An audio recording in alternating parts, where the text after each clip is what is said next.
Well, first of all, I want to give thanks that I'm here able to talk about this lecture with everyone and we can share our insights about this very valuable, interesting lecture. This lecture is about the life force and also about inner intelligence. You could call that God. It's about knowingness. And in this lecture, I really feel like the boundaries between the two opposites really blur into unity. I mean, this lecture, you really feel it. You feel the opposites just disappearing. I wanted to read my favorite guide meditation, which relates to this lecture. It's a brief meditation, and it's the voice within.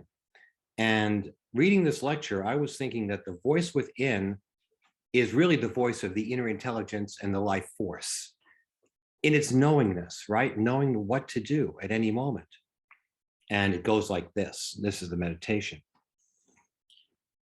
The voice within you says, I am the ever-loving God, the ever-present creator, living within you, moving through you, expressing as you, as myriad forms, as you and you and you, as the animals, as the trees, as the sky, as the firmament, as everything that exists. I dwell in you, and if you allow me to act through you, to be known through your brain, felt through your feelings, you will experience my power that is limitless. You will not fear this power that manifests on all levels. The power is great, but give in to me. Give in to this power, to the stream that surges forth that will make you cry and that will make you laugh, both in joy, for you are me and I am you. I cannot act on this level without you being an instrumentality for me. And if you listen to me, I will guide you through every step of the way. Wherever you are in darkness, you are away from me. And if you remember this, you will make steps to come back to me. I'm not far away. I'm right here in every particle of your own being. If you thus fulfill my will, you and I become more one, and I can fulfill your will.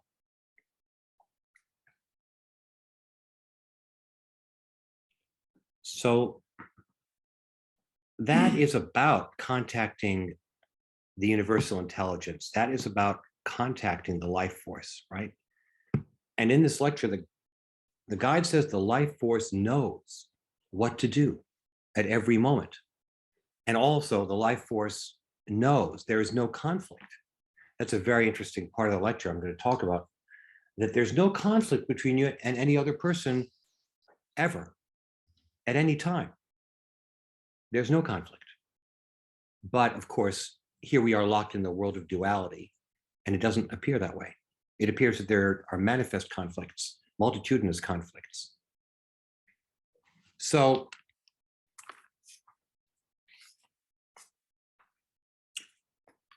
I'll look at, this lecture has 4 sections the way I see it. The first one on page 1 is, what is the life force? The guide talks about the intelligence of the life force. The life force is profoundly intelligent. And it's not only confined to big things. It has an influence, it gives guidance on everything, small and big. There's no distinctions, which is also very interesting because that's a duality, isn't it? In other words, that some things are important and some things are unimportant, right? Like this paramedic I once knew, he said, well, there are 2 rules. Number 1 is don't sweat the small stuff. And rule number 2 is it's all small stuff. So I'm also reminded that there's a story about the founding of Findhorn, which is a spiritual community in Scotland, which is kind of a spiritual brother-sister community to the Pathwork.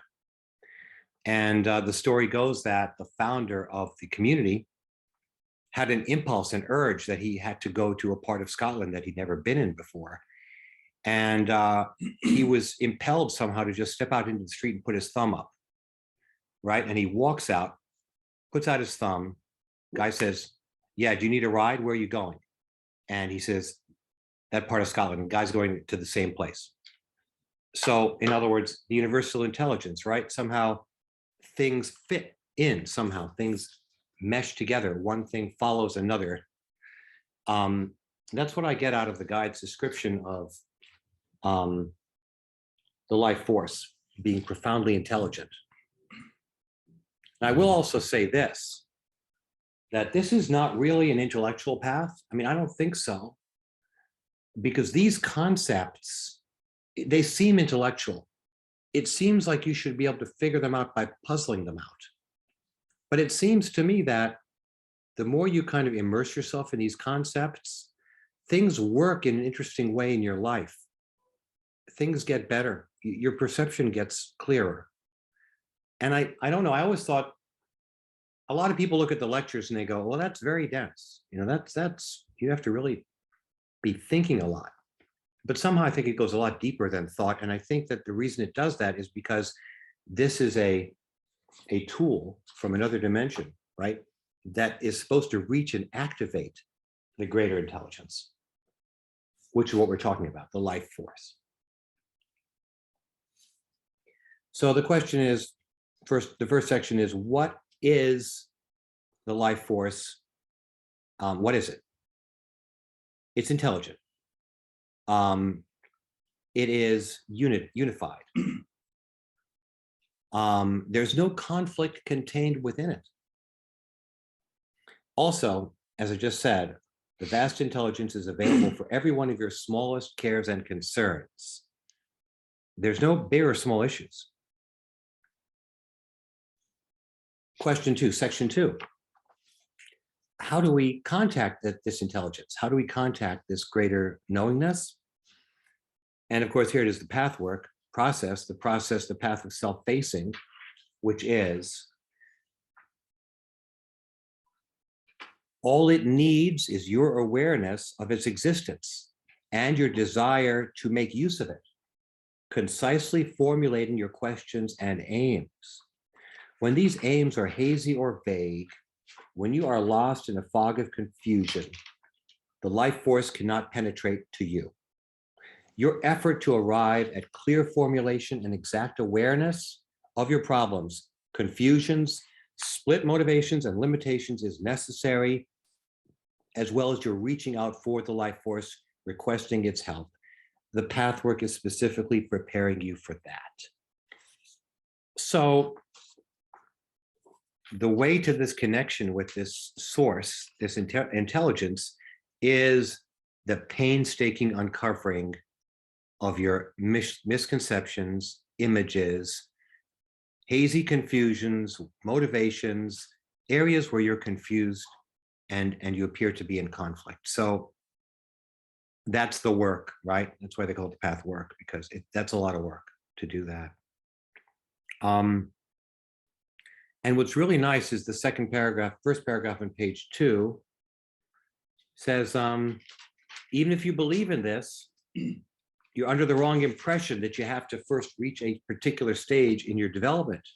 You have to resolve your conflicts and attain a great deal of spiritual knowledge before you can be in contact with the life force. Well, that's not so. He says this concept is completely wrong. You do not have to be perfect to be tuned into the life force. It can happen right now, provided you clear the confusion of your present feelings, thoughts, and moods. We're not controlled by our moods, remember, right? You do not even have to clear up confused concepts. All you need to do is realize that you are confused and to reach out to the answer, to the vaster intelligence, to help. So that's another dispelling of duality, right? I mean, duality says, well, I've got to attain this. I've got to be there in order to get where I want to go. I've got to achieve this. No, it's not true. It's right here anyway. All you'd have to do is ask for help, reach out, believe in the existence of the universal intelligence. It's available, the guide says. There it is. There she is. We're getting another guest here in the flesh.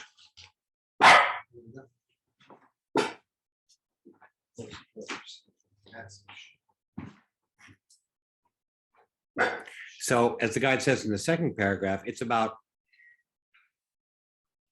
if your now is confusion, depression, and stagnation, and you face these feelings fully, formulating their existence without the slightest evasion, while you also acknowledge that the very presence of such feelings indicates error, and you simultaneously wish the truth to manifest within, the negative feelings dissolve and truth begins to enter. Okay, that's it, right? We can all go home now. We are home, some of us anyway. We didn't do the meditation yet. Yeah.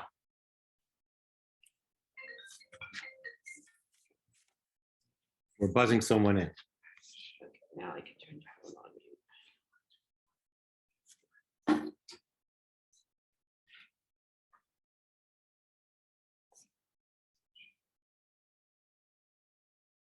Go ahead. Okay. Well, that's the first section. It's about what is the path, so to speak, the path to the life force. It's the path of raising your consciousness. It's the path of greater awareness. That's what the guide talks about on page 2, starting halfway down the page.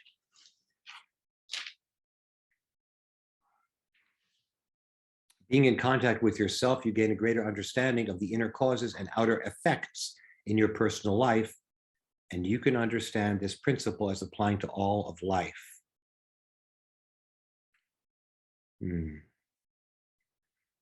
So here it is again, where we talk about bringing this duality together in this one sentence here, at the end of the 4th paragraph.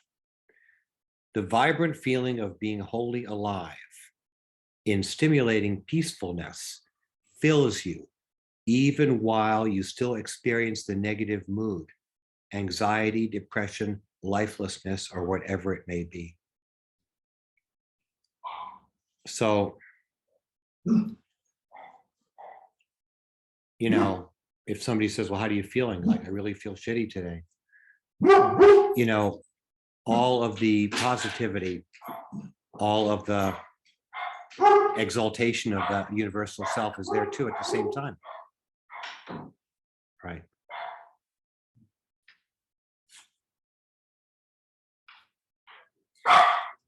And that's what here are 2 dogs. And a late arrival. They certainly are. They have to participate, the dogs. Just when we were The like, dogs are- everybody was getting settled and calm. She's announcing that somebody new is here. Yeah. Like animals are allegedly part souls, according to the guy. But They're part souls. Yeah. part souls, what's that? Like Yeah. fragments of souls. Yeah, Bits part of- of, yeah, parts of souls. Oh, parts of souls. parts of souls, yeah.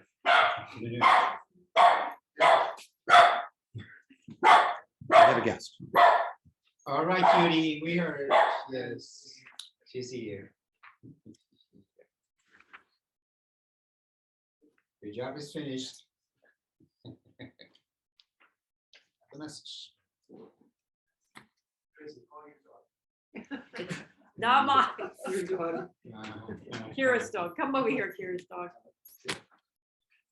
All Thanks right. for letting us know. You're on a treat. We all know. Sorry. Oh, sorry, I gotta be sure I earned, you know, a meal is coming later.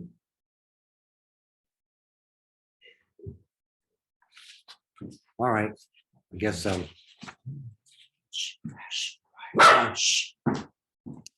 Hi, have a seat. Oh, that's your seat.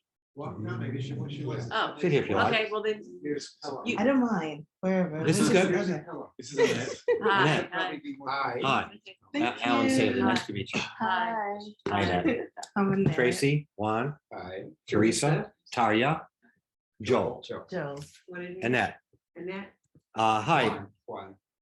Tracy, Juan, Teresa, Tanya, Tarya. Tadia, Yes. with a T. Yes. Okay, Tadia. That's different. and that's Addison, the dog. Is where? Scandinavian. Scandinavian, nice. Joe. Okay. That's easy enough, right? All right, we have, we've got a bunch of people on Zoom here with us. Oh. So we have 4 people on Zoom, 3 actually. And well, did you read this lecture by any chance?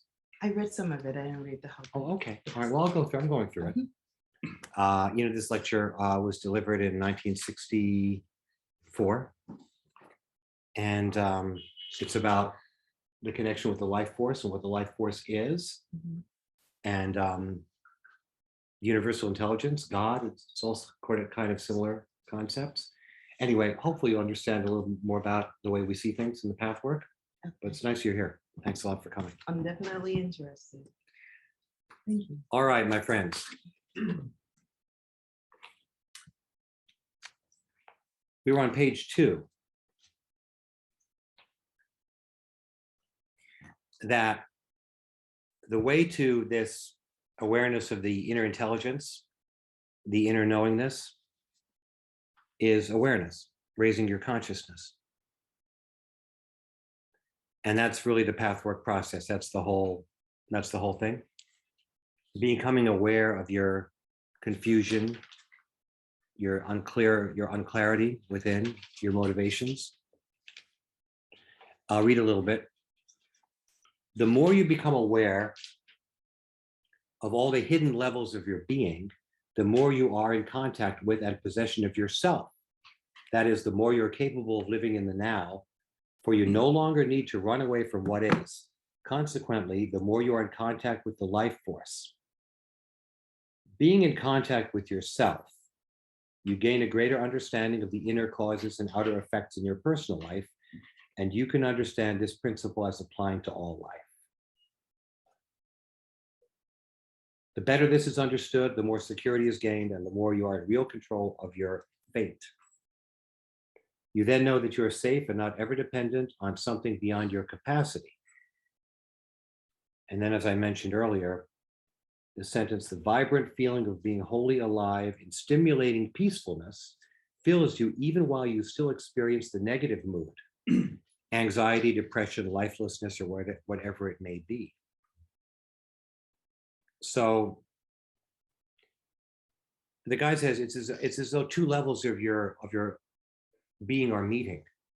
The one level where you experience the anxiety, depression, whatever it might be, the conflicts. The other level where you feel a kind of open, glowing awareness of what is, kind of a consciousness that there is a greater reality that we're part of. And those, as you do the work of self-facing, in other words, as you grow into looking at specifically the problems one has, which the guide calls images, then these 2 states or realities merge and one disappears. The anxiety, the depression, lifelessness diminishes, dwindles. I mean, it can't ever totally disappear while we're here on the planet Earth, but it can certainly get a lot less. So it's about, I'm not sure, Annette, if you're familiar with this concept of images. No, I'm totally familiar with the shadow self. Well, it's wrong conclusions that one forms, usually at an early age, which then kind of become patterns that you inhabit as you get older. Conditionings.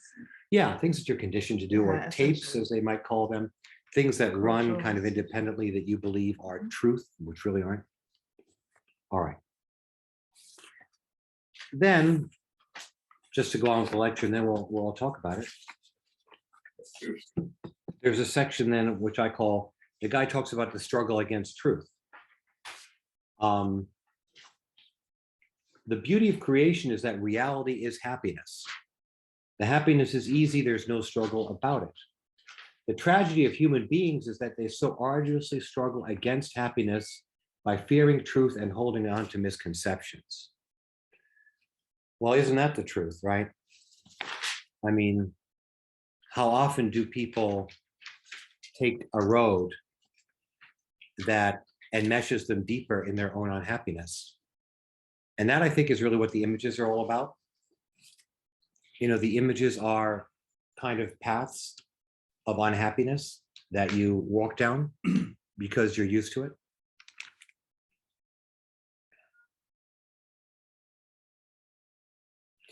And then again, to reiterate, the guide says several times in the same way or different ways.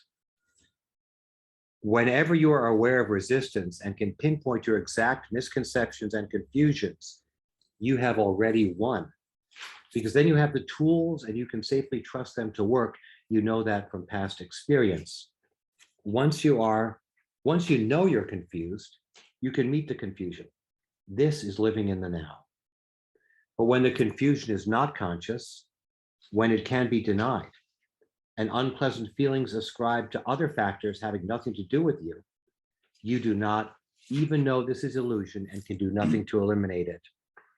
It is then that you fight against the happier, easier, fuller life and hold on to unnecessary hardship. Well, that's really something to meditate on, I think, right? The way we hold on to unnecessary hardship, the way we sort of kind of don't think we deserve to be happy, the way we actually are afraid of happiness. All right. Page 4. The struggle against truth results in split concepts. Human beings often conceive of life as being stimulating, but they feel they must pay for this stimulation by giving up their peace of mind. If they want peace and serenity, they feel they must sacrifice their dynamic, stimulating life. They must stagnate and be secluded. That's what the guy calls false alternatives, right? I mean, heaven is really boring, right? You go up there and people are just sitting up on marble thrones and like it's boring as hell. Hell, right? And hell's exciting because like all kinds of hot people are there. But it's so deeply embedded, right? This concept that like peacefulness is not stimulating. And stimulating things are not peaceful. Anyway. But the guide here emphasizes again, the moment you are aware of being in error, then it does not have to be that way. I'm sorry, let me go back a sentence. People condition themselves so that whenever they are stimulated, they will register anxiety. And whenever they are in peace, they will be bored. The moment you are aware of being in error, that it does not have to be that way, and is that way only because of your wrong convictions, you fully face the now, your own now. And then you might find further aspects responsible for the wrong conclusion that cut you off from the life force. So, here again, we talk about the importance of pointing out the specific misconceptions, errors, images that one carries around with one, right? And that's why the daily review is a good thing that the guide recommends. In other words, every day we note the things that are disharmonious, where we experience trouble in our life, things that made us uncomfortable, things that frightened us or made us uneasy.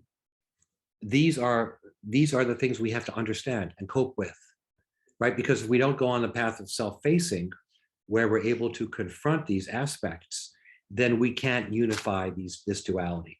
We cannot get through these misconceptions, like the idea that being excitement is anxiety producing and peace is boring, right?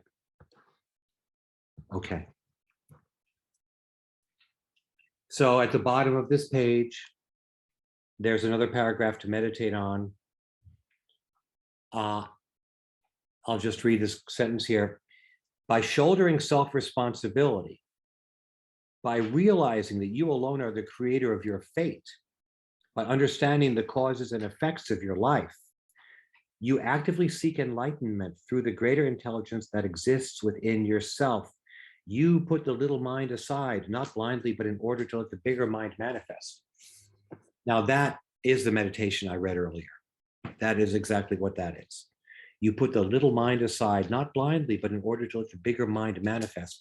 But you can only do that if you go through the path of self-facing and uncover these misconceptions, these images, these things that hang us up, these things that distract us, that lead to confusion, that are stumbling. The guide, nice phrase, everything can be either a stepping stone or a stumbling block, right? So let's say that an image that I have to be, taken care of by my moms. I've got to find women that will always take care of me, and I've got to take care of them. And that's the important thing. I mean, an image of any sort, it's a stepping stone or a stumbling block. It's a stepping stone because it's a key to a duality, to something inside me that's not functional, that's not real. It's a stumbling block if I keep on doing it. So these recognitions that we make are really important because they're the building blocks of our spiritual development. You know, in the last lecture we read, the guy talked about that there's sort of two phases of the pathwork. There is there's a part of us where we are trying to uncover these misconceptions and uncover these habitual negative patterns. And once we do enough of that, then we're building up the spiritual self, what the guide says, molding soul substance. All right. So, but this paragraph I just read about self-responsibility, I mean, the guide, this is a path of intense self-responsibility and accountability to the self and others. And there's no blaming. You know, we're always responsible for our life circumstances. It doesn't mean that people don't do bad things to other people, but it means we are in the deepest sense responsible for our experience here on the planet Earth. So the guy talks about self-government, which I think is a very important way to describe the path of self-facing. Says, without awareness, it seems as though one should not want to govern oneself in order to let God govern one's life. In awareness, however, self-government and accountability for one's actions, thoughts, and feelings are seen as prerequisites for the greater self to manifest, greater intelligence to manifest. So, you know, we have to do the hard work of self-facing so that the greater intelligence can manifest, right? The little self-will stands in the way of mature self-responsibility and often must be given up so that the person can assume proper self-government. Self-government does not mean self-will. When the greedy, childish self-will is given up, self-government and entrusting oneself to cosmic intelligence become interdependent instead of mutually exclusive. Self-responsibility and self-government do not mean an arrogant overestimation of the little self. In fact, gradually the larger self takes over altogether. This is the integration we seek of on this path. If God is looked for as a substitute for mature self-responsibility and accountability, true contact with the life force cannot possibly exist. So, I mean, this is pretty straightforward, right?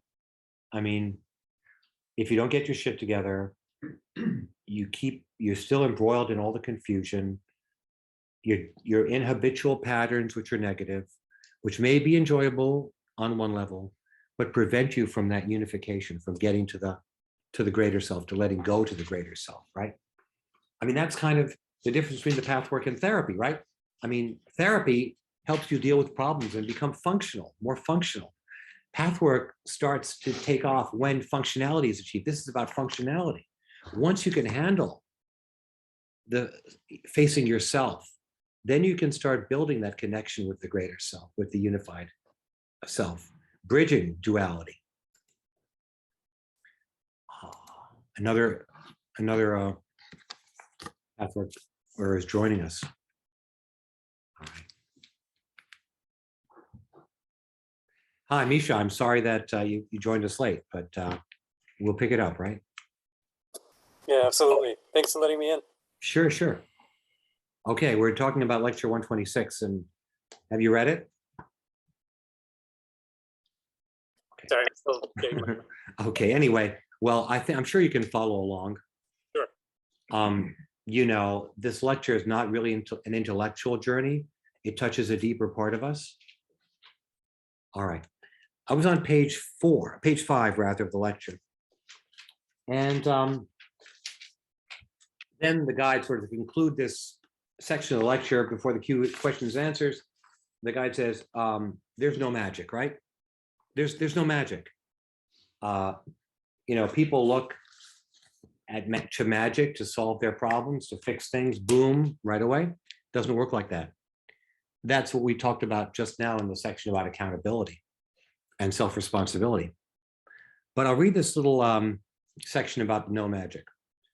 Spiritual teachings postulate that you're supposed to be happy, that it is God's will for human beings to live in joy.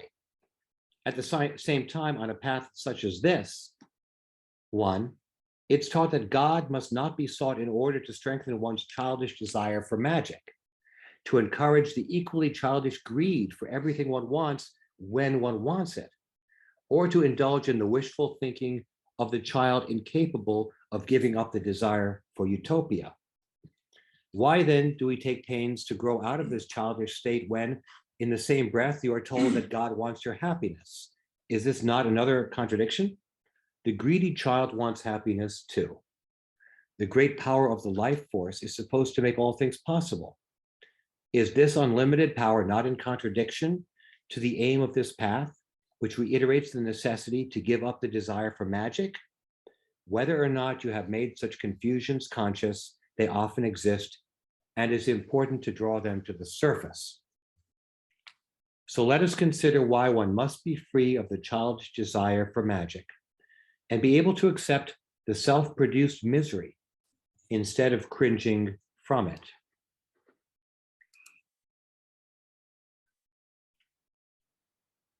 And let us examine why it is equally true that a human being has every right and possibility for happiness. You see, my friends, the desire for magic represents the wish to avoid the consequences of one's actions. Such desire denies self-responsibility, liberation, and true mastery over one's fate, and therefore precludes the bliss of being in the life force. You greedily demand happiness in order to have your way and avoid the imagined annihilation of your cherished images and misconceptions. Now, these fears are founded on false ideas, and one must find out for oneself that these ideas are false. One must learn finally that one does not perish even if the most feared event happens. Misery is never caused by the feared event itself, only by one's attitude. As long as one is tied to the wrong idea that an outer event, be it rejection, criticism, or loss, can cause suffering, one is an illusion. This seeming contradiction will split a concept.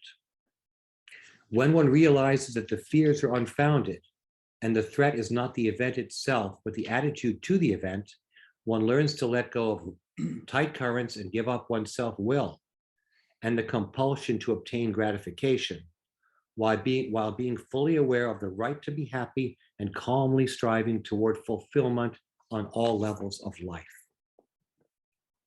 All right, well, that's where the lecture ends. And then there are questions. And the first question, the questioner takes on this exact point. Okay, look, what if a dear person dies? How can unhappiness not be there? So that's a very profound question, right? And the answer is,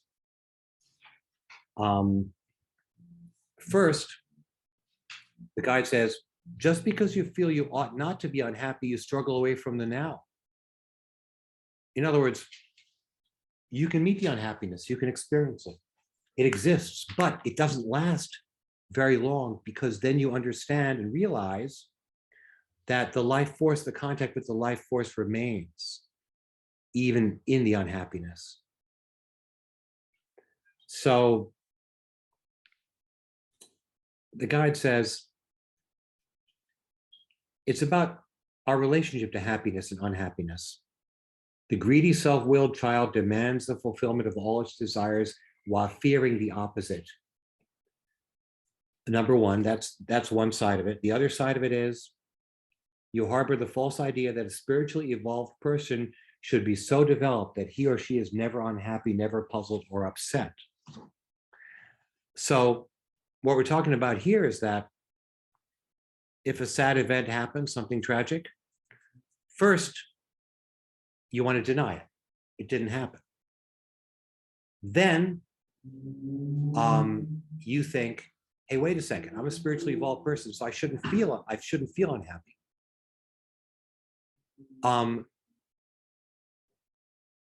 In other words, the fear that everything is not perfect and going according to you can't, it's hard to face the fear that your will is not being fulfilled or something happened that goes against your will.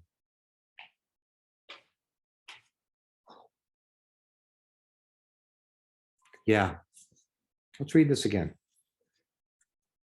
Let's say the death of a dear person, how can unhappiness not be there? Here lies such an important misunderstanding. Just because you feel you ought not to be unhappy, you struggle away from the now, therefore from yourself, therefore from contact with the life force. All right. So we have a deep-seated fear of not being happy. We believe we shouldn't ever be unhappy. We don't want to experience unhappiness. So we don't meet it. We don't meet the event when it happens. On the one hand, we demand that our desires be fulfilled. On the other hand, you harbor the false idea that a spiritually evolved person should be so developed that he or she is never unhappy. Often you carry in yourself a combination of these two aspects. For the misunderstood spirituality is a product of the greedy, fearful, weak, dependent child. The less the person is willing to lose or give up if need be, the weaker he or she becomes, and the more dependent on circumstances outside one's control. Right? You have to be willing to lose. If you're not, you become weak and dependent.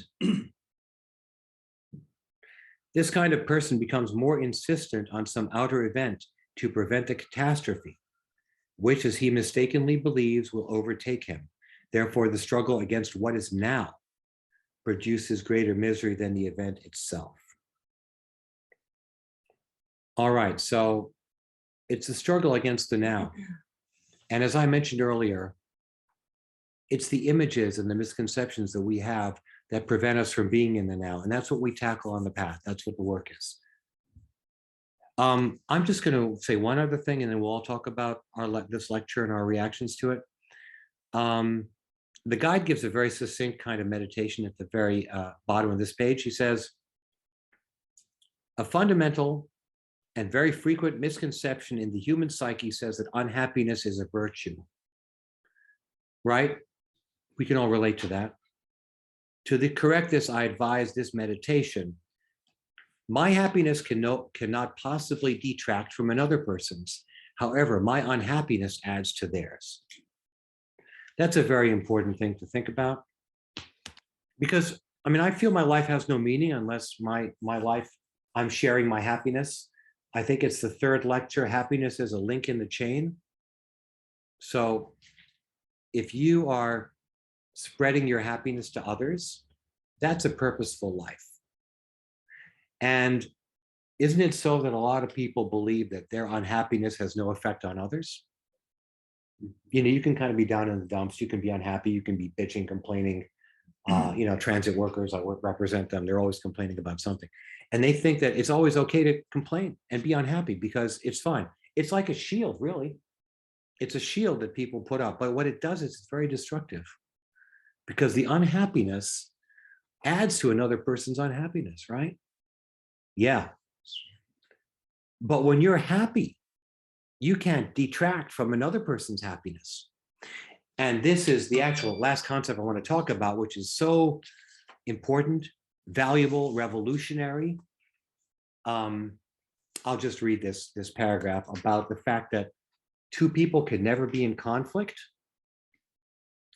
Now, this is like super crystal clear and key. Whenever you are in truth, my friends. And I think this is what Gandhi was about, to tell you the truth. Anyway, whenever you are in truth, my friends, there is no such thing as a decision that is good on the one hand and bad on the other. It must be good all around for everyone concerned. That is the rightness of divine truth, and that is the wonder and the beauty of it. When you truly comprehend this and are confronted with decisions but cannot see how to arrive at this rightness, you may then request the truth. putting your small mind aside and allowing the great larger intelligence to enter. Open yourself to it. Admit clearly. As long as I believe that any decision must result in disadvantage or harm to any of the parties, I know I am in distortion. I wish to be in possession of the divine truth, where decisions are right and harmonious for all, and be able to feel this deeply. I cannot see it yet, therefore I am in untruth. In this way, you know and fully face the now. You do not run from it, while at the same time you are calmly wishing to be enlightened. The combination of facing the now without struggling against yourself and desiring the greater truth will make it possible for the life force to fill you with vision, wisdom, and strength. So what's being discussed here is that every decision is right for all parties involved. This is a true unitive concept, right? I mean, in the union negotiations, we say that every party has to give up something. And the negotiation is successful when both parties are dissatisfied, right? But that's not true, the guide says. In fact, every decision represents the higher self of each of the parties perfectly. It's a very deep concept. We can talk about that later. All right. Anyway, I want to open our floor to discussion about it. And Tracy, I know you picked out this lecture. Yeah. Can you give me some insight as to what your feelings about it are and why you think it's an important one for us to take up? The two concepts that jumped out at me the most were you mentioned them both. One is that you don't have to wait for any particular point of development in your spiritual journey to be in contact with the life force, that it's always available to you. I think certainly when I started the Pathwork, I had sort of the unspoken subconscious belief that I would be able to zoom in to this frequency, this high frequency, when my own frequency was compatible with that, so that there was some sort of development that was necessary within my own soul before I personally would be vibrating at a frequency compatible to be in connection with the frequency of the life force. And I do, from my scientific brain, believe that that is true in terms of energy being able to be compatible with other energy. It needs to be vibrating at a very similar frequency, or it won't connect. But this lecture clearly says no, that this life force is available to all of us at any time, not just for the big things in our life, like when we're really in trouble, but also for the little things. So that was the first thing, which you already mentioned. The other thing I liked about this lecture was that it really drilled home the concept of total self-responsibility, that you can't reach enlightenment or self-realization by putting yourself in an inferior position to anything, even God, really, because I guess we're all God. So that you need to be fully self-responsible, standing on your own feet, and fully aware that you're responsible for your own manifested life, and it's good and it's bad. So those were the two, but you beautifully already summarized. Well, that. thanks, Tracy. And what you say about God is very important, because my mom, she always says her favorite lecture is the God image. And I'll recap a little bit what the guide says here on page 9. Do not think of God as a person in human form. Think of a tremendous power continuously creating life in a purposeful way. Look around and open your eyes. In all branches of science, you find aspects of the universal intelligence and power. In all manifestations of nature, you find it. In the very complex physical, mental, emotional organism of the human creature lies the proof of this intelligence and power. God is not a disciplinarian. God is beyond good and evil. People often cannot conceive of God because they can think of God only in human terms. Human beings, before they can come to a wider understanding, have to first give up their concept of God as a small disciplinarian whom they want and fear, and who should act as a substitute for a parent. They want such a God because they are too afraid of tackling life by themselves. All right, my friends, any other thoughts that we want to talk about? Who's going next? Who's up? We can take a minute. I can probably. Juan, yeah, here.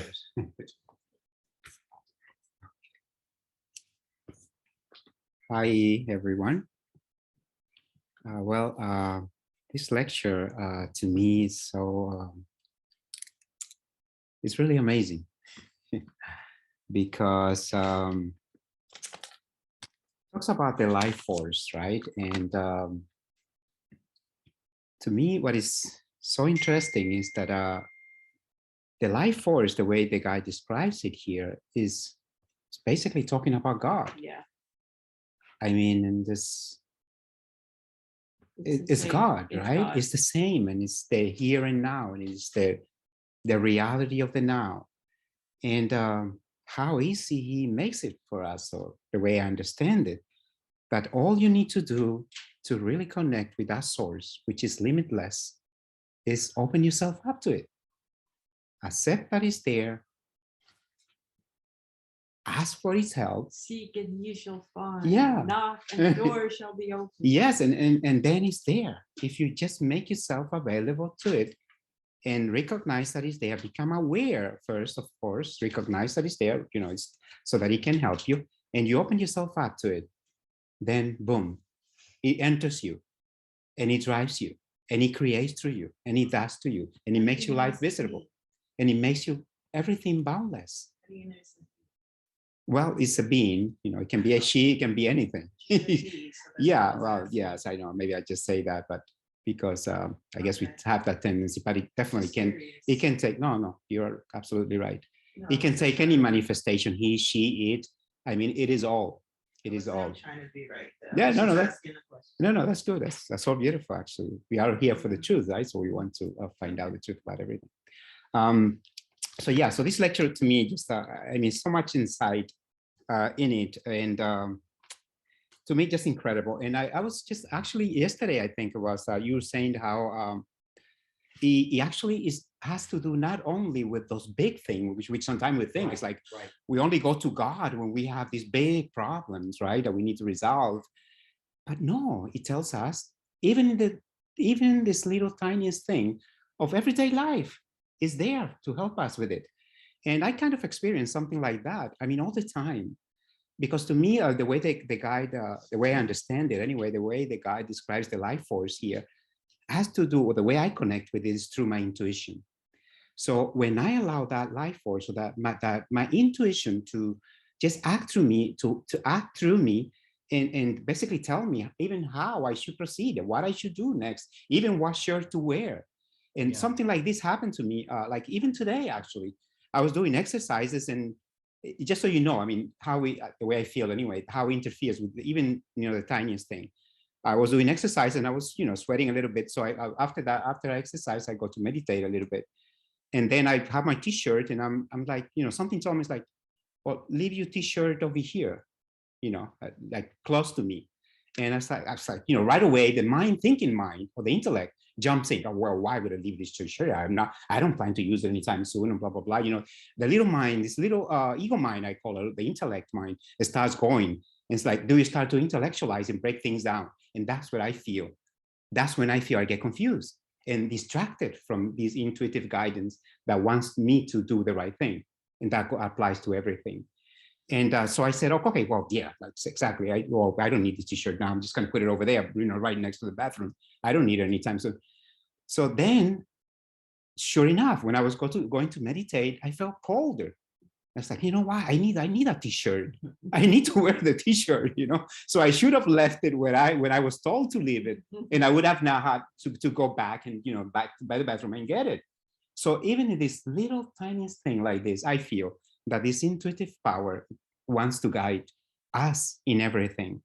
So so another part that I noticed that I kind of like breakthrough that I experienced the other day is like I exercise in the morning. I have like certain routine or asana, however you want to call it.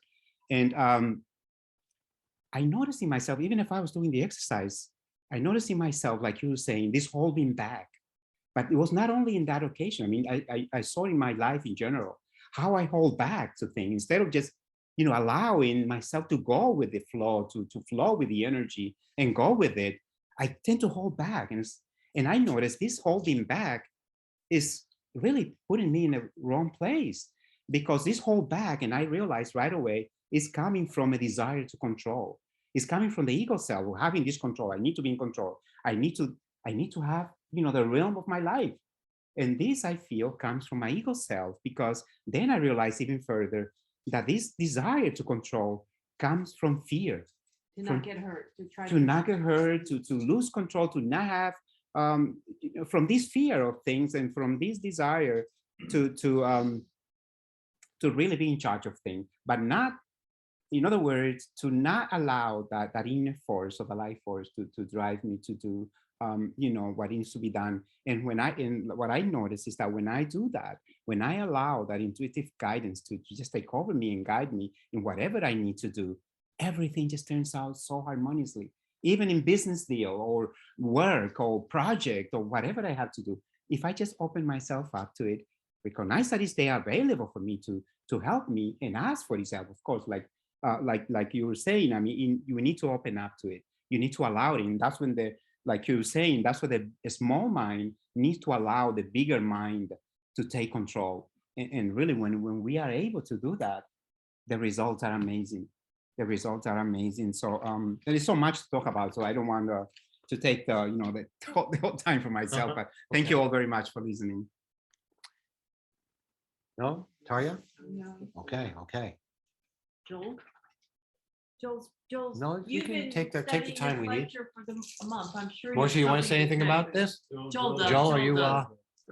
go ahead, I Joel. don't really know, Moises, go ahead. I don't have anything yet. I'm just sort of zoned in or zoned out, however you want to call it. Okay, so hi everyone. There are so many great things really in that lecture, but I mean, for me, what we're really stuck in from a practical perspective is that this paragraph in page 2 that talks, if you live in the now, you are in tune with the life force. If you're now with confusion, depression, and stagnation, and you face these feelings fully, formulating their existence without the slightest aversion or evasion, you would also acknowledge that every present of such feeling indicates error, and you simultaneously wish the truth to manifest within, the negative feelings dissolve, and truth begins to enter. So again, I mean, we can talk about the universal force, but for me, from a practical perspective, whatever it is, that's force within me. It's the same. While I don't, we want to access that all the time, and the accessibility could be, I don't know, frequency, whatever it is, but just to be, how to access to that point. But I think it's easier for me to get to that point not in like in Eastern philosophy said, not this, not that. So every time you have a negative feeling, you know that you're not connected to this life force. And once you have that anger, anxiety, fear, even a slight disturbance, you need to stop at that particular moment and try to figure out what is the error? What is the error that you are that's going to lead you to that truth? And again, every time it exists, that means that you are in that ideal self, the image, the masks that we need to peel. Right. And you last time told me, just make the journal, yes, and pay attention to all these disturbances. And you just know that you're not in truth. That's how you feel, but it's not real, and you need to continue figuring out. And I think that's really their work, I guess. And because if you're gonna reach that love or happiness, you're gonna be in sync and unity. So for me, I mean, that work of uncomfortable feeling, that's the way to go. That's it. Definitely. Just to pick up on what Moises is saying. So at the bottom, I'm not sure which, I think I have the 96 Let me see if anyone's in the waiting waiting. room. No, nobody is. Okay, go ahead. Okay, so Moises, I don't know if you were referring to this, I think you were, but at the bottom of the second page, you do not have to be perfect to be tuned into the life force. It can happen right now, provided you clear the confusion of your present feelings, thoughts, and moods. You do not even have to clear up confused concepts. All you need is to realize that you are confused and to reach out to the vaster intelligence to help you. So, that's such a beautiful thing, isn't it? So it doesn't matter what stage of development we are, right? Maybe we've just come to the pathwork and we're struggling to connect with happiness. We don't even know what the life force is. Maybe we don't believe in God, right? But all we really have to do is say, maybe it's something very mundane. Usually it's mundane things, right? I need a job. I don't have enough money. My wife wants to leave me. My kids hate me. The typical stuff, right? This is the truth, by the way. and so it's like, oh my God. And maybe you're thinking, God forbid, maybe I need to get rid of myself, right? And do everybody a favor. But then in a moment you say, wait a minute, I need help. What do I do? I'm lost and I need to find my way back, right? And so we just open ourselves and say, whoever it is that we talk to, God help me, right? Or goodness help me, or grace or mercy, whatever it is, right? Maybe we don't even know the word. We just say, please, I need help, right? To the universe. And immediately there's a response, right? We feel the presence of what we're calling life force that's always in us, that's always a part of us, that's inseparable from who we are. It's what we are in our very essence, right? And then as long as we continue to rely on this, right? To turn, the hardest thing is to remember, right? That when we're sad, maybe we've lost a loved one, or lost a job, whatever it is, we're afraid, how am I going to provide for myself? That we can turn and say, please help me, show me the way, take my hand. And then immediately it's there. So I think to me, that's one of the central themes here. And that our natural state is to find happiness and joy. When we're children, I think in a lot of ways it's easier to access happiness. We're playing on the playground, we've got our friends, hopefully, we have someone in our life that loves us and cares for us, tells us, that we're good. But then when we get older and we have to take self-responsibility, as Tracy's talking about, it can get kind of scary. How do I do this? How am I going to be able to, succeed in my studies? Am I going to be able to get a good job? And so we kind of get separated from that spontaneous joy of just looking at the trees, or smelling the aroma of the plants, and we forget that. We don't realize it's so present. But the lecture is really saying this is our birthright as human beings to be joyous, and it helps to give us tools and guidance on how to get there. Right, because I think we're physical manifestations of the life force. That's what I believe. I think we're physical manifestations of the life force. Absolutely. What do you mean by that? Form. So the life force takes different forms. Something even like a gas or mineral is a form of life force, because the life form is just another expression for consciousness or God. Yes. Well, we're divided though. We're not so much divided. We are in a world of duality.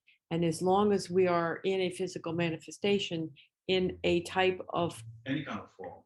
right, we're going to be there's a subject separation. to the dualities. Right. Could As it long be- as Could it be the life force is just having various experiences? It's not necessarily a division, because this dimension is there's multiplicity in this dimension. Yes, So the life force is also not just one force, it's multiplicity.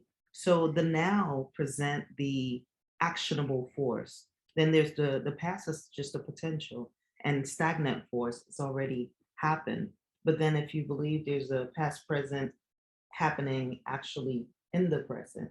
So time is also mental, yes. The as mental it is construction, definitely a construct of this reality right, in order to govern ourselves. right. So this is also, I don't know if I'm off the lecture. No, Go ahead. No, this is your, right on. Because I didn't fully read the whole thing, to be in all transparency. But in terms of life force being dual, is actually multiplicity, it's multiples, and the life force is experiencing realities through us. Yes, So you came as you are, yes, and I came as I am. right. And With Madison various came in, energy, yes, yeah, with various energies, yes, because we have different purposes, but then there's an individual purpose Right. and a united or collective destiny and purpose. exactly. All right, I guess I can buy that. I mean, we created a world of duality by our consciousness that's limited. So here we are in a world where there are apparent opposites that don't really exist, Mhm. right? You know, Day and night. Day and night, Hot, good and cold, evil. good, bad, Yeah. up cold and and bad, down, left and right, yeah, I mean, which these, doesn't exist in a non-manifested. Could it be just the They same exist in- resonance, just temporarily here. different yeah. polarity? It's example, it's the same resonance, same energy, just different polarity. Yes, So it's not yes, necessarily that it doesn't exist, it's based on the projection that we are manifesting as we project that reality. yes. So it's not that it's not in existence, it's simply based on our conditioning as to how it manifests. Mhm. Well, I Does think that make that, sense? Yes, I yes, think that yes. makes sense. Does that It's make a sense? yeah, it does. It's our mental constructions The create condition, yeah. this absolutely. reality as we see it. I mean, the pathwork though is not abstract. I mean, this is actually kind of scientific in its nature, the what you guys are talking about. Yeah. It feels that way anyway. Polarities and currents. But you know, we're here to deal with the nitty gritty of Mhm, disappointments in our lives, things that are problematic, pain and suffering. mhm. We're here to understand. Acceptance, Sorry, acceptance. acceptance. Well, we're here to, Mhm. as the guide says in this lecture, the amazing thing is that all you have to do is accept it and ask for help. Accept the fact that, you know, first of all, the ego wants to resist the idea that we have any confusion, that we have any unhappiness. The ego says, no, wait a second, I reject that. And the minute you accept it, you accept your divisions, your internal divisions, your splits, your misconceptions. The minute you understand that, accept it, provided you also believe in the power of the universal life force, of the greater glory, the greater joyfulness, the greater universal consciousness, God, if you will, then you're unified. You're unified. You begin to be unified. Yeah, I mean, they exist simultaneously, right, Alan? Right. So we have our little self, and then we have our universal self. So we have our individuated kind of human self that is developed. I call it the developing self. It also includes the higher self.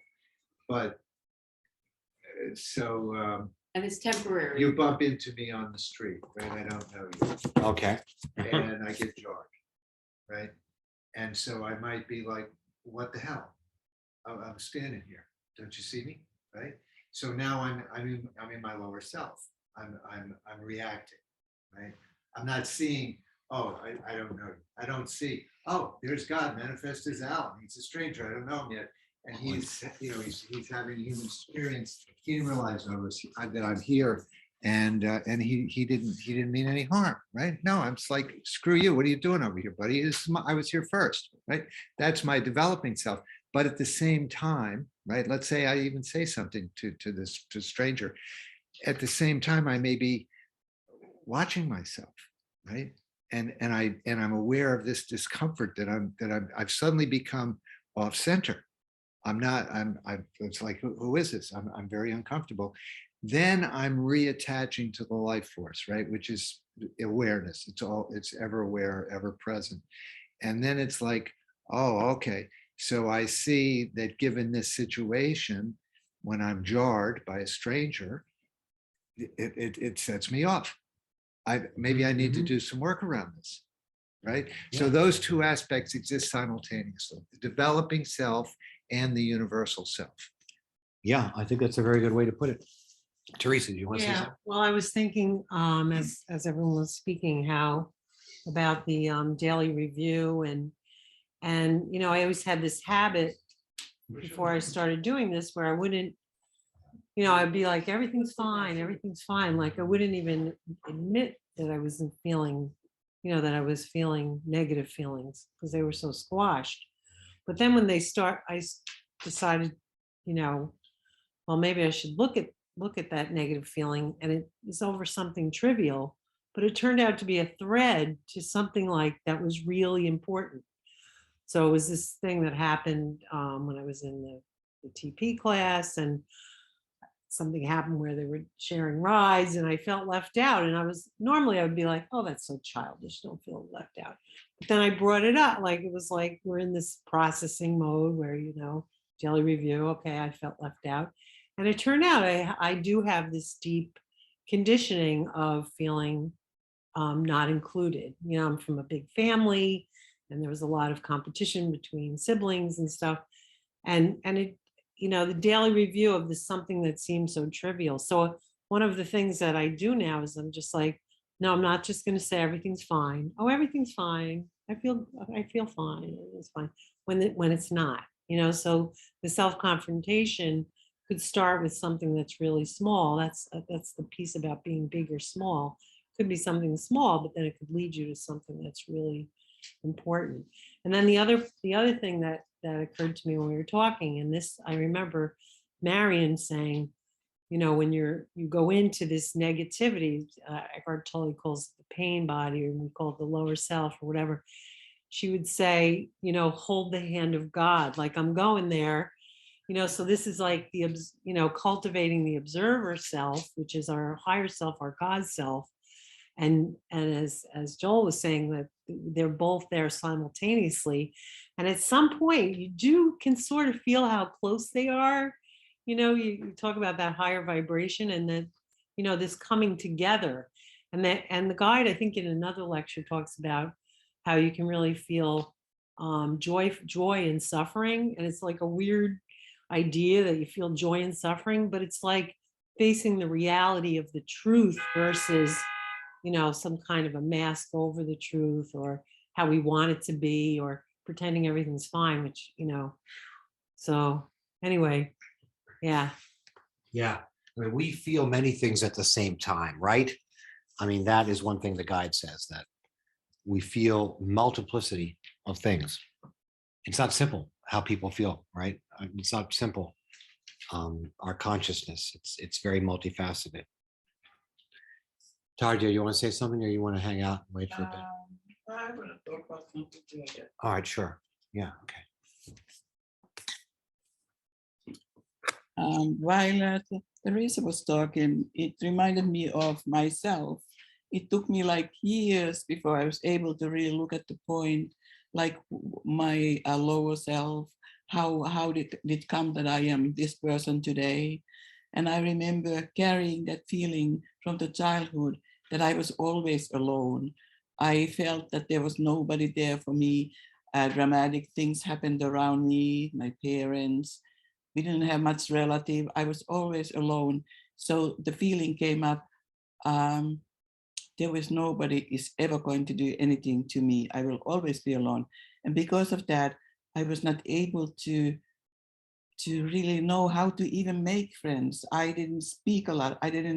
I pretty didn't communicate much to anybody except things that you need, you know, you need to go shopping and stuff like that. But it has taken me years to come to a point where I really understand where all this comes from. So some of these things, for some of us, will take many, many years.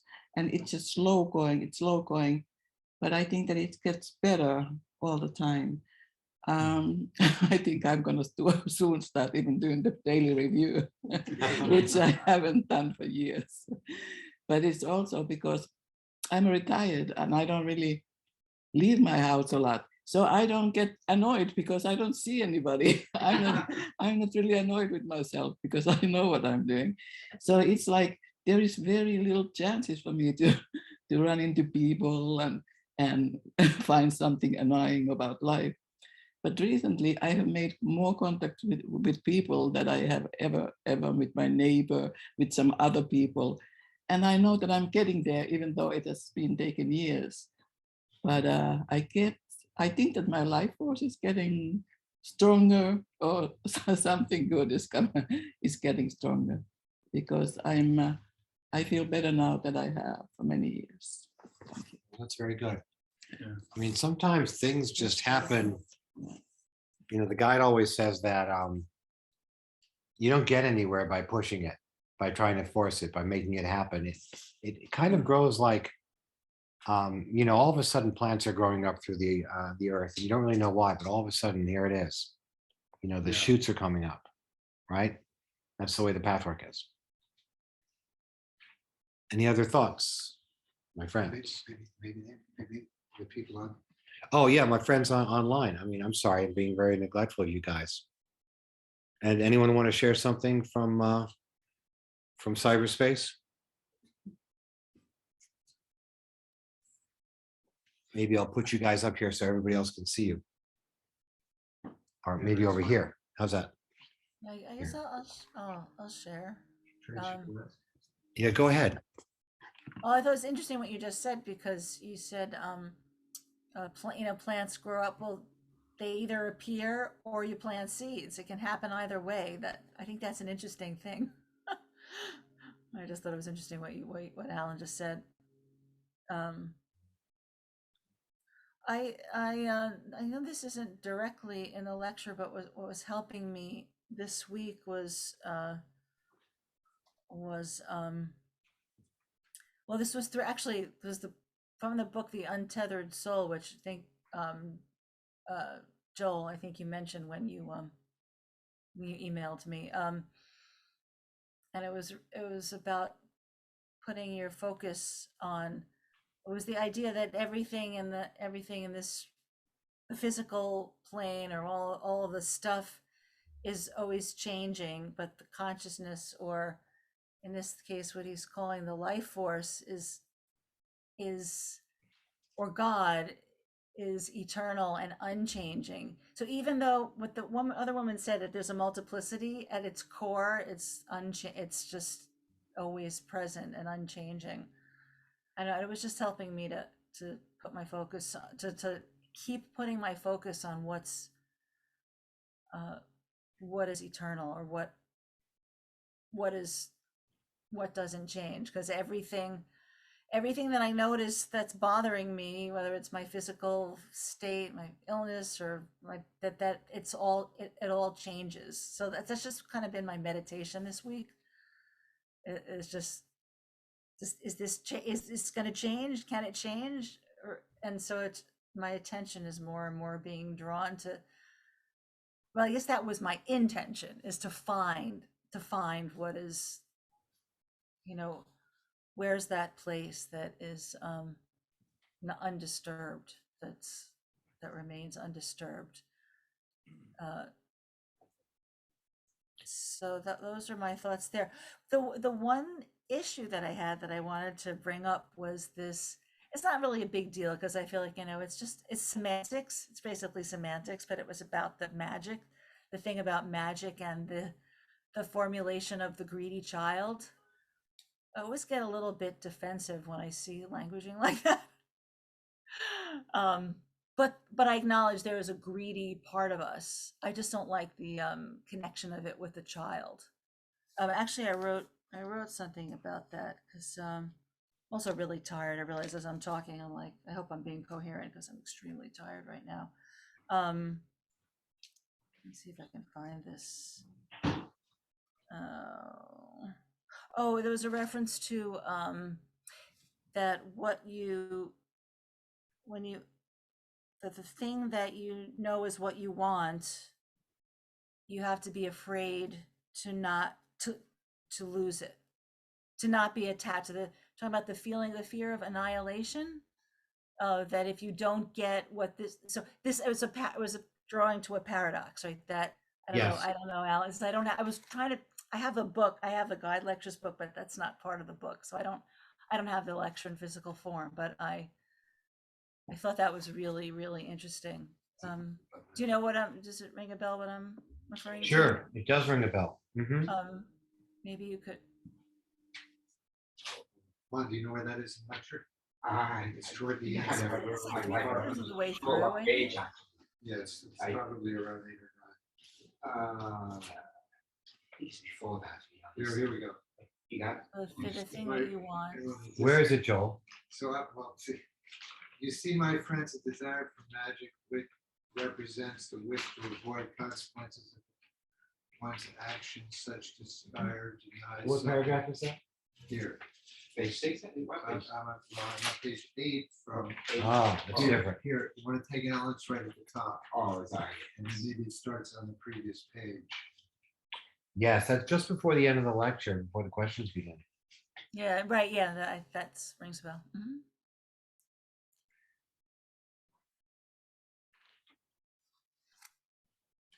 You see, my friends, the desire for magic represents the wish to avoid the consequences of one's actions. Such desire denies self-responsibility, liberation, and true mastery over one's fate, and therefore precludes the bliss of being in the life force. You greedily demand happiness in order to have your way and avoid the imagined annihilation of your cherished images and misconceptions. Now, then I think at another point there's another reference to I think it might be right in the questions.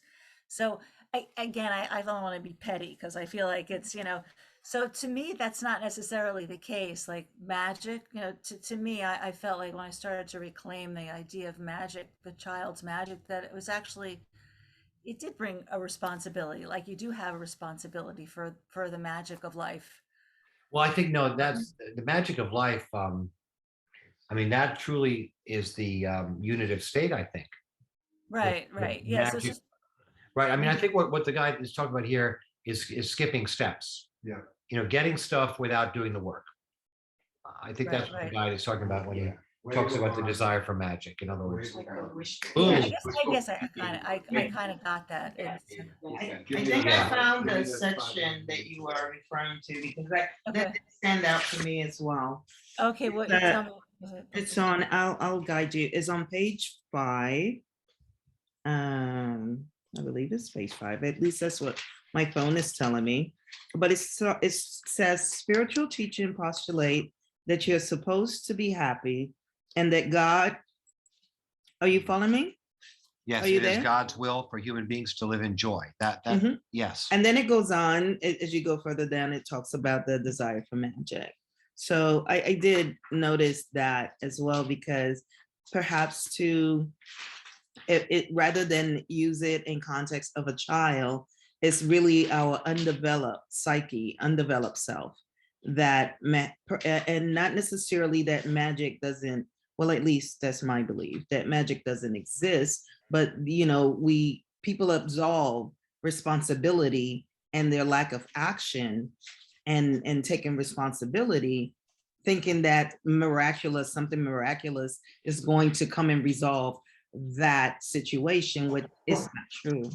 But I do agree that it could have been worded differently because, excuse me. I hate the equation of the negative thing with the child. With a greedy child. I feel like it's so important. I'm reading off my phone, so it's kind of a little bit more difficult for me. Yeah, you're making a good point. I mean, that's interesting. It's so interesting because the guide always says that words lose their meaning, and one always has to reinvent and rejuvenate words and language. Yeah, it becomes ossified and frozen and fossilized. So certain words carry a charge, and like the concept, the child, magic, these things. The guide, the truth of things is always bubbling up fresh. So sometimes words get in the way. But then there was this other piece which had to do with Yeah, they their do. wants. Yeah, they I'm do sorry. get in the way. Too pretty. The guy's always saying that the word, Yeah. I'm searching for the best I could do, you know. You were saying, Alan? The other piece of it was though that we want that it's correct that we should want happiness, that we should want this feeling of connection, but that we also have to not be attached. It doesn't use the word attached to not having it. So when we need it, when we feel, there was another section that indicated when we feel we're going to be annihilated if we don't get it, that's a problem, that we have to be prepared to not, damn it. Are they talking about dependency, right? Come back to this. About dependency, that Yeah. the salvation will come from outside of yourself, and you cannot, it doesn't work like that. You can't expect that. It's childish it's childish to believe, Yeah. and this is also. Maybe I'll go. I'm sorry. Maybe I'll look and find it. Well, because I know All right. Patricia wanted to say something. I'll see right. if I can find Yeah, it. sure. Anyone else? Go ahead. My friends, anyone else? I was thinking that it had to do with the idea of paying the price, right? Right. And it also applies to this thing, because I was thinking about this two people not there needing to be conflict between two people. And here too, because when we hear that, we say, oh, okay, so I'll have it all, and the other one will be able to have it all. And again, we're talking about truth, not about our undeveloped self wanting our way, right? Right. So here too, it has to do with paying the price and cause and effect. There are causes that we have already set in motion, and that if we are truthful, we'll know that there are effects that we have to face, and this is truth. And we can be, and a decision can be reached being right and harmonious and not delicious, you know, because there's a price to pay. So just to connect a bit these things, because this session about not there being conflict is something that touched me a little bit too. Like, I mean, there's this, oh, how wonderful, I'll have it my way. Not really, I'll have it the best for me, but not necessarily what my greedy child wants, right? Right, that's a deep insight. Yeah, that's true.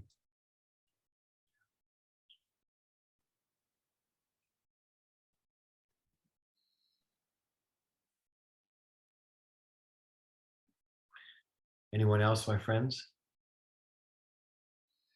Anyone else from virtual reality?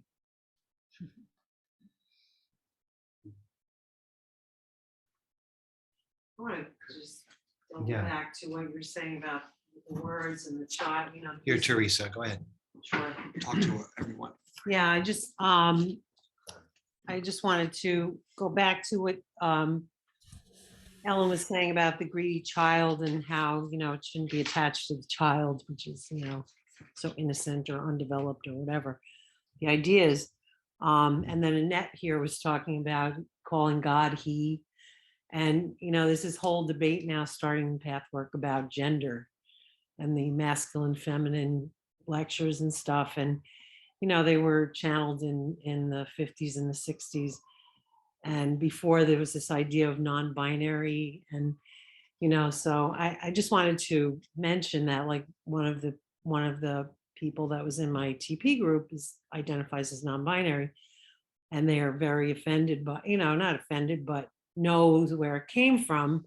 But there's this idea that, you know, the language is, you know, not current, and the meaning change. I think you said something about the meaning loses its meaning. Writ. I mean, we don't look at the lectures like some people look at the Bible, that every word is literally true. Right. These are the ways in which a spirit attempts to convey transcendent realities to us, which are always changing. Right. And, you know, that's why one always has to try to look at the now and ask for the truth now. And the truth always, the truth always changes, but it never changes, right? Okay. That's right. Yeah. I actually found the section. Is it okay if I? Sure, go ahead. Yeah. Okay. It's so funny. It involves more stuff about the. So it was actually the answer. It was actually the answer, I think, to the last question, and not. It's about the now. Said answer. The person should said the person. It says something about the now. Oh, here, okay. So the comment, I think we often can't get the fulfillment right now. We are impatient and want it immediately. And the answer is, I think the now has nothing to do with it. The desires of the smaller and larger self may be different, but often they both are the same. And what the smaller self desires is not necessarily wrong. The question is how. The little self is under the illusion that it must perish if its will is not fulfilled. This creates fear as well as additional negative emotions. It is these negative emotions and attitudes that make the expression of the little self wrong, not the nature of the wish itself.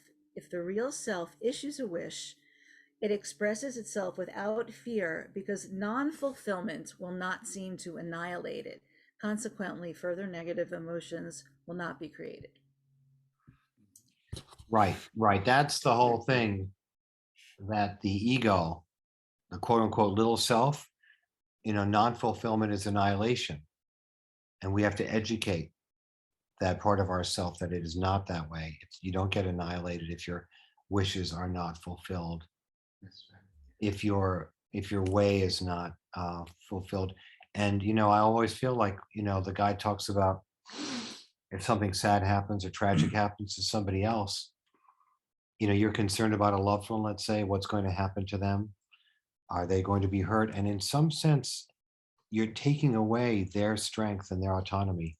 Mm. You're taking away their power, their own path, which they are blazing for themselves. And that's the little ego also. The little ego is saying, I demand that this person's life be according to my wishes, right?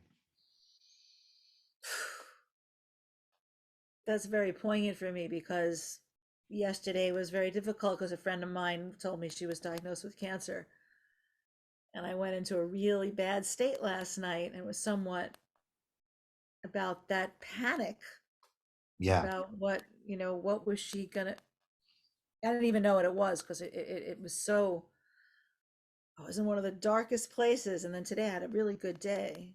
It was very interesting. So it was just about that feeling like maybe I could, I don't know. Anyway, it's very powerful. Yeah. Powerful. You can't take over someone else's path, right? For them, even though you love them and you want to give them everything. Right. Yeah. And then project it onto you, it's like, it was not totally unselfish. It was like projecting it, it's like, well, Sure. you can't do that either, right? You can't, Sure. you can't control it in any way. You can't, it's projected in any way. And that's the fear of unhappiness, One is afraid of one's own unhappiness, right? To the degree that one wants to deny it. The guy talks about that too in the lecture. And to be open to the unhappiness means that at the same time you can feel the life force bubbling below it, underneath it, right? The universal intelligence. And Strength. the strength and your strength, that your strength is that yeah, right. Yeah. That's what I was saying before, that the undeterrable nature of the life force, that it's this, and that's what I recognize. That's been such a struggle for me to know that with all of the storms that have been going on in my life, that there is this, and I've kind of denied it. I've had a denial of that in my own being. And That's so important. But I think that's, again, maybe a difference between therapy and pathwork. Because therapy doesn't posit that. In therapy, the therapist doesn't say, oh, by the way, there's a universally intelligent life force that you're connected with that's really knows exactly what to do at any time. right? Joel does. Joel does though. Some enlightened therapists. Yeah, there, Right, Joel? there's some trends. Yeah. Some guys make me have it. Whether they want it or not. But for me, Yeah, go ahead. I'm sorry. It's interesting. I'm a therapist myself, and Yes. and I think you can use that aspect or techniques regardless if there is a kind of like a divine external force. You know what I'm saying? Regardless of that, I mean, the techniques, again, I mentioned about the feelings, again, getting into whatever it is, you know, regardless of that aspect of religion or God or whatever it is, that's, and as a matter of fact, once I was exposed to the Pathwork, I'm trying to use a lot of the tools to reach to the same point of authentic self, the core self, which is God, call it whatever you want to call it. You know what I'm saying? So Self-actualization. yeah, self-actualization. So Absolutely. I mean, there are certain aspects that, you know, everybody is trying to differentiate. There are many ways maybe to get. No, I think you're making a very good point, which I stand corrected. Multiple And branches. Pam, you were talking to the about same- AA, same truth. right? Yeah. And that also has to do, this reminds me of what you said earlier about AA and the motivation to seek something deeper, right? As a motivation for getting better. If that's Well, a what- lot of people didn't. I found the great reality within is what they call it in AA. I found that in the 4th year of AA on that path. But the night that I hit bottom, what they call hitting bottom, was the night that I said I was agnostic. I thought I was an atheist, but I wasn't, because I didn't understand the difference in terms. But I had no desire to be in touch with a God that was of this world. And I had felt that way since I was younger. And I was 45 years old the night I hit bottom. I was an alcoholic, full-fledged alcoholic for 5 years. And so the night I hit bottom, all I did, because I had tried everything to quit and couldn't do it. The night I hit bottom, all I did was turn around in the computer chair, put my hands across my head, on my, my knees on my legs, and I said, somebody help me. I can't do this anymore. In comes a thought into my head that says, look for AA on the internet. And I thought, there's no AA on the internet. Those people have to go to those meetings all the time. But I stopped, and there's this thought that came and said, what if? And then I felt this little bit of hope. And I thought, what if? So at a certain point in the evening, I can't follow the cursor anymore. So the computer was off. So I turned around, turned the computer on, and all of a sudden I wasn't near as drunk as I was seconds before. And I turned the computer on and found the group in AA, found an online group. And I thought, I don't believe this. I don't know how this works. But anyway, that was my start, was that that thought that came from, I don't know where, because it couldn't have come from me. It was just impossible. I had no way to even think that. So then it progressed on. There were a couple, when I was getting sober, there were a couple times where I heard that voice that, especially one time when it was battling. I knew there was another voice inside of me that wanted me to drink. My desire was to stay sober, but I could hear that other voice trying to talk me into it. And it was just, and finally I came to an impasse one day, and I knew the other side was winning. I didn't know how, when I saw the split in my brain that I heard the negative side, I thought I was going crazy. I thought, well, I'm going the rest of the way around the bend. AA promised to make me sane, to restore me to sanity. Well, here I was hearing two voices in my head when I thought there was only me in there. And then I had that other voice that told me to look for AA on the internet.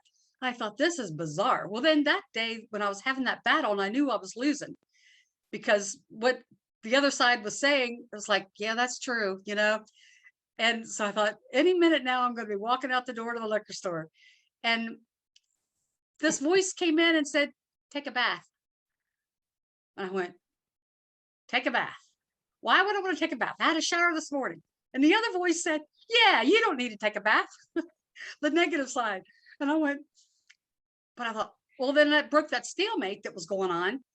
And I thought, so I was still mad. I mean, I was still upset and everything. And it was like, okay, I'll take a bath. But if I come out of that tub feeling like I do now. I'm going to the liquor store. Well, I took all my AA books and everything, and I went and took a bath.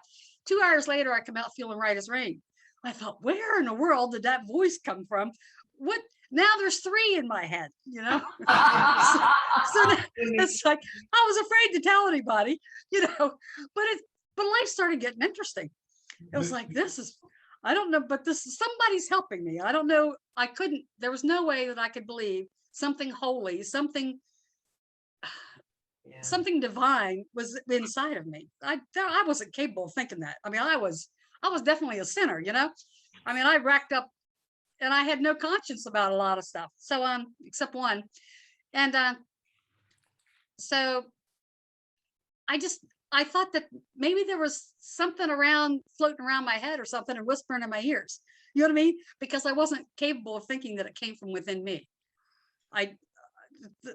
Holy and something in me was not possible.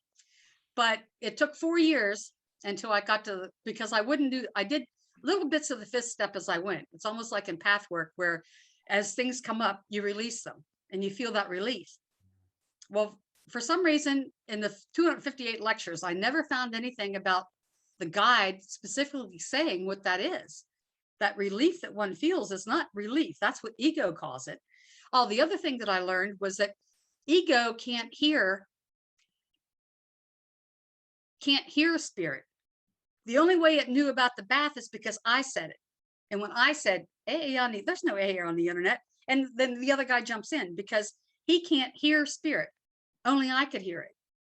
So then with the bath thing, it was like, yeah, what do you want to take a bath for? You know, it was like, but that took me a while to figure out too. But anyway, I'm going on, but it fascinates me. The thing that fascinates me recently was when she said, when you get to the end, that evil can only go so far before it turns back on itself. And I think that's what happened the night I hit bottom. I had gone so far that I had to stop. I couldn't stand it anymore. And I reached out, but I didn't reach out to any particular being. I just said, somebody help me. I couldn't believe, but that's all it took, was just, I was done. I had no other ideas, you know? And so that part, but when it says it turns back on itself. So now when I look at someone, it's like I see them, you know, when you read that horrible stuff, you know, what they're doing, you know, people with their children, killing their children and shooting people and all this stuff. It's like they're on their brink. And I'm glad you said that, Alan, about the not interfering with other people's path. Yes. Because, yes. Because that's what, yes.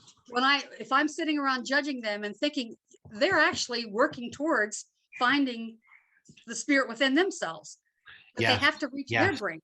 Yes. You know what I mean? And this may be their brink that what they come to. And that's to me that's fascinating. And I'm glad you said it like that. It was very simple, but when she said it in the lecture, I thought that's exactly what happened. That's what I'm saying. Pathwork explains a lot that I found in AA.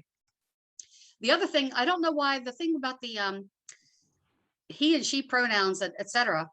I don't know why that wouldn't be, according to Pathwork and AA, whenever I'm disturbed, the problem is within me.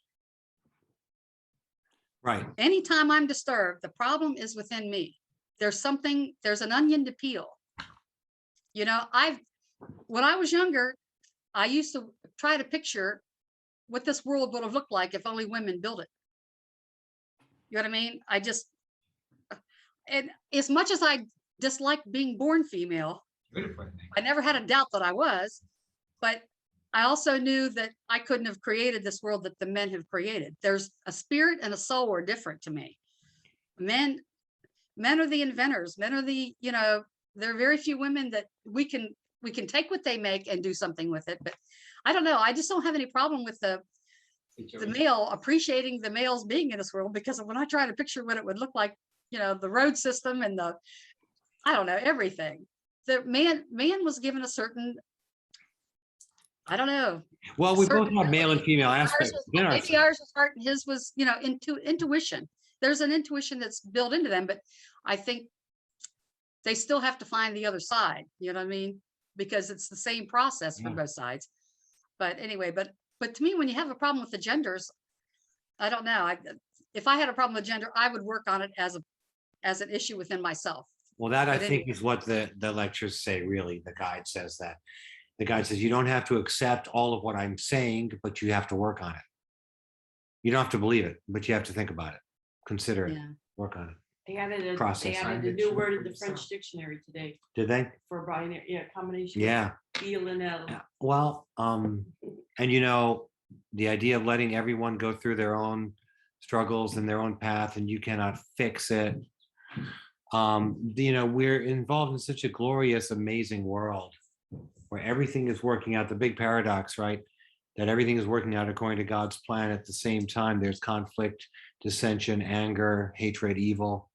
At the same time, it's so perfect in so many ways, in every way for us. Big duality there, big paradox. Well, anyway, my friends, take care, you guys. Great seeing you. God bless. Be safe. All right. Sorry, people have to get trains and stuff. Time for a meditation. Time for a meditation. With the- get the candle? Misha, did you want to say anything, or you don't have to? It's fine. Whatever works. Nothing in regards to the lecture, but I mean, it's my first time, and so just really enjoying the animated discussions and the participation. And Thank you. Thank you. feels lovely to be part of this. Really lovely. Thank you for showing up. Thank you. Hope you. Well, we'll set up another meeting probably a month from now, and Tracy will pick the lecture, and we'll go forward, more self-facing, more meditation. All right, now we're going to do a. I see you drifting off. We're going to do a 15-minute meditation. You know, I will. Taria, do you want to come over here? she's Or- perfectly comfortable okay, there, Alan. everyone's good. Leave her alone. Leave her. I want to say at the beginning, before you start, thanks for putting all those lectures on the website. I felt like I knew you all before I even came tonight. I listened to all of them. They're really good. So, and thanks for Oh, hosting. fabulous. I hope that's Tracy and them okay, for because posting. of course we do put these up on our website, these discussions, and if that's not okay with anyone, let me know. I can judiciously edit out stuff if necessary. But it's good for us to share these things, and I think also that this is a path of humility, right, where we have to accept our limitations. We're not perfect, right? Okay, here's the candle. You don't want any light? No. All right, I'm going to read this, the voice, the guide's meditation on the voice of the inner self. And then we'll have 15 minutes of meditation. All right. All right.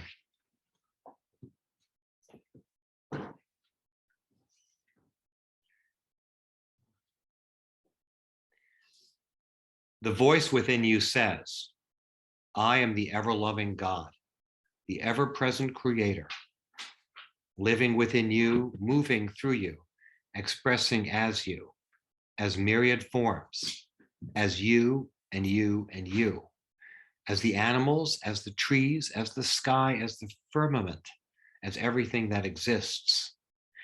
I dwell in you, and if you allow me to act through you, to be known through your brain, to be felt through your feelings, you will experience my power that is limitless. You will not fear this power that manifests on all levels. The power is great, but give in to me. Give in to this power, to the stream that surges forth, that will make you cry and that will make you laugh, both in joy, for you are me and I am you. I cannot act on this level without you being an instrumentality for me. And if you listen to me, I will guide you through every step of the way. Whenever you are in darkness, you are away from me. And if you remember this, you will make steps to come back to me. I'm not far away. I'm right here in every particle of your own being. If you thus fulfill my will, you and I become more one, and I can fulfill your will.